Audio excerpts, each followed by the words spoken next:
the Eagles were already planning to move on from Michael Bennett when he went on NFL Network and said he wanted a pay raise. Later that day, the Eagles traded Bennett to the Patriots with a 2020 7th-round pick for a 5th-round pick in 2020, and now Bennett got the pay raise he wanted. Sources: the Patriots and Michael Bennett have agreed to a reworked 2-year deal with a base value of $16.75 million, including a $4 million signing bonus. Bennett gets guaranteed money and more upside, while the move creates $700,000 in cap space for the team in 2019. Field Yates at Field Yates, April 2, 2019. Creating $700,000 in cap space for 2019 is pretty minimal.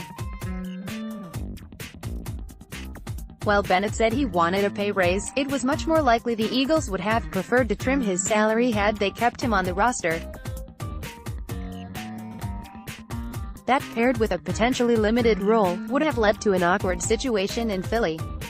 Bennett already had a personality that wasn't for everyone. When asked about Bennett last week at the NFL owners' meetings, head coach Doug Peterson said the trade gave Bennett the chance to be a starter, which was what he wanted to do. It's likely a big reason Bennett wanted a reworked contract was because there was no more guaranteed money left on his deal. The Eagles traded him without leaving any dead money, and they could have cut him without leaving dead money too. With the trade, the Eagles saved his entire cap hit of $7.2 million in 2019.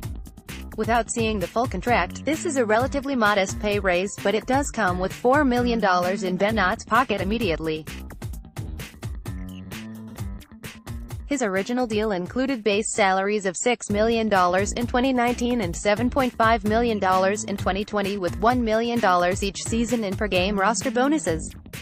That comes to $15.5 million, not that much less than the base value of his new deal, but apparently there are incentives of some sort in his new contract.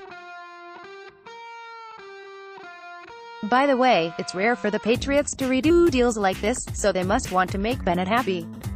And the 33-year-old has stayed productive. The Eagles will clearly miss Bennett's production. Even after a slow start, he had 9 sacks in 2018 and was their most consistent and best defensive end. But it also seemed pretty clear the Eagles weren't going to commit to him either. That's why they were willing to trade him away for a modest pick swap. They got a little something instead of nothing. Without Bennett, the Eagles will start Brendan Graham and Derek Barnett at defensive end. They'll bring Vinny Curry, Josh Sweat, and maybe Chris Long, if he doesn't retire, off the bench. It's also very possible they add another defensive end in the draft later this month. Click here to download the My Teams app by NBC Sports. Receive comprehensive coverage of your teams and stream the Flyers, Sixers and Phillies games easily on your device. More on the Eagles.